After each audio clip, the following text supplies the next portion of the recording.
හැන්දෑවේ නිදා ගන්නකොට හැමදාම අපි නිදාගන්නේ උදේට මොකක් හරි ඔළුවේ තියාගෙන නෙමෙයිද? හරි පීඩණයෙන් මිනිස්සු ගෙවල් වල ඉන්නේ. මේ ආත්මේ තරහකාරයෝ ඉන්නකොට හිතිලා නැද්ද පෙර කරපු අකුසල් කියලා?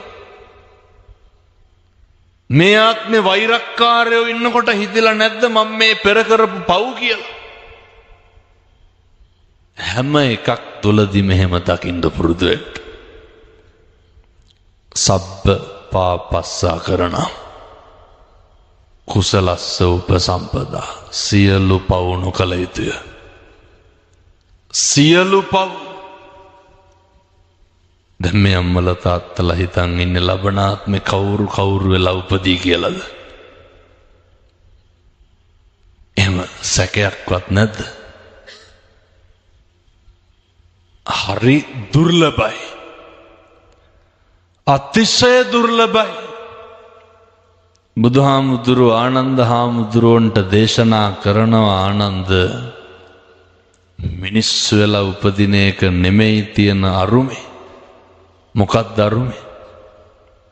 මිනිස්සු වෙලා ඉපදිලා ඉඳලා නැවත මනුෂ්‍යාත්භාවය ලබන එක. ටික ටික පුරුදු වෙන්න. ඔය පීඩාකාරී ජීවිතය තුලදී හැන්දෑවේ නිදා ගන්නකොට බැරි වෙයිද විනාඩි 5ක් විතර මුළු ලෝකෙටම මෛත්‍රී කරන්න? විනාඩි 5ක් මම කියනවට කරන්නකෝ. මුළු ලෝකෙටම. දැන් ඔය ඇත්තන්ගේ දැනටත් හිතවල ඉන්නව නේද? ඔවුන්ගේ මලගෙදරකටවත් යන්නේ නැහැ කියලා හිතාගෙන නැද්ද?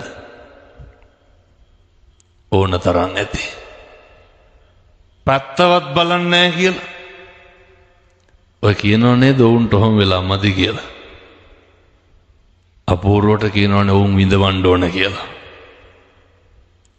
කටට ආපු පළියට කියවන්න එහෙම නැහැ එක එක ඒවා. ඔව් අන්තිමේ විඳවන්න වුණාම අර කියපු අපිද විඳවන්න ඕන ඒවාට හේතු වෙච්ච මිනිස්සුද විඳවන්න ඕන? කියපු අපි විඳවන්න එපා. ඒ නිසා පින්වත්නි හෙට ඉඳන් මම මේ තරුණ දූ දරුවන්ට කියන්නේ සංසාරේ මට කවදාවත් වෛරක්කාරයෝ හම්බෙන්න එපා කියලා ප්‍රාර්ථනා කරන්න. අද ඉඳන් පතන්නකෝ. මේක ටික ටික හරි ඉවර කරගන්න එපා. මේක වැඩි කරගන්න ඕන අඩු කරගන්න ඕන. මේක ගෙවා ගන්න ඕන. අපි මොකද කරන්නේ? කනවා කියාගත්ත වෙලේ ඉන්නේ හැම වෙලේම. බත්මාළු පිණි නෙමෙයි. තරහකාරය. මරියම් කියලා කියාගත්ත ගමන්ම නේ. අපූර්වට කියනවනේ තොපේ දරුවෙකුටවත් හරියන්න එපා කියලා. මේ පැතිවල නම් එහෙම කියන්නේ නැති වෙයි සමහරට. බොහෝ පැතිවල දෙස් දෙවල් දෙනවා. මිනිස්සු කොහොමද අනේකගේ විපත පතන්නේ? හෙට ඉඳන් එහෙම කියන්න එපා.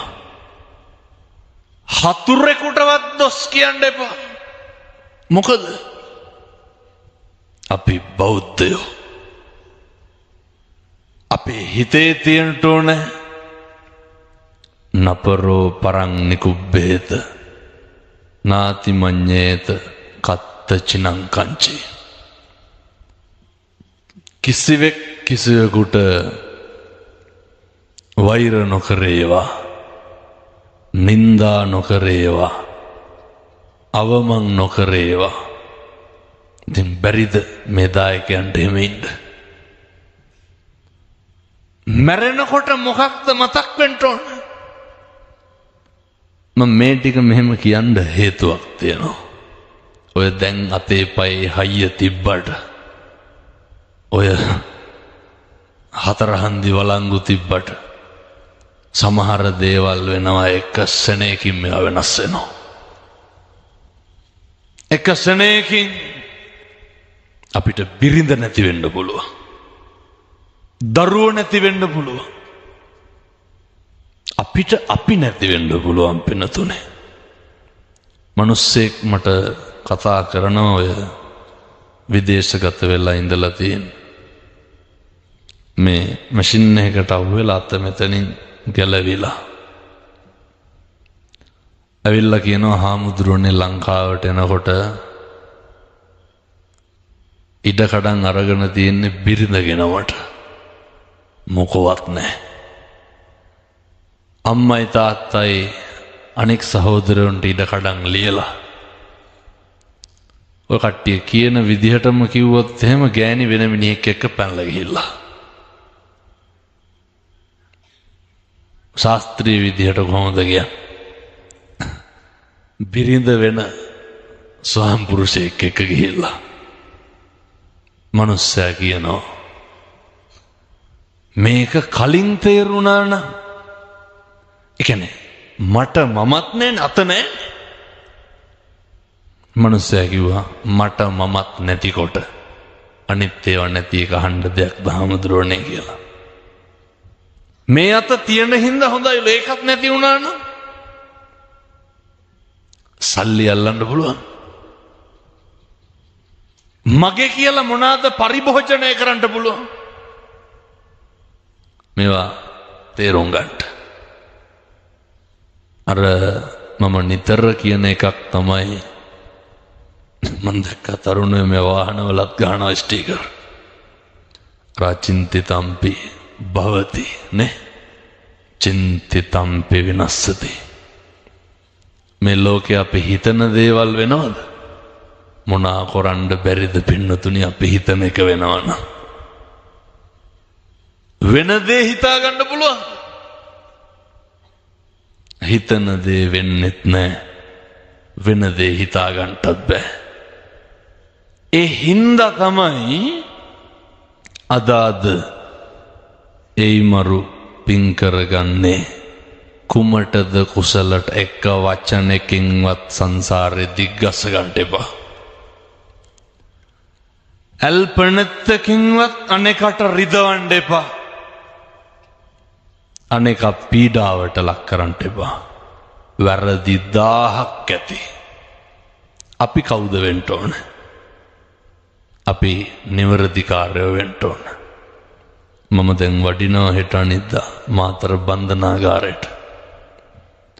ඒ සියලු දෙනාගෙන් ඇහුවොත් එහෙම එතන කිසි කෙනෙක් නැහැ අපි හින්දා මිනිහ මරපු.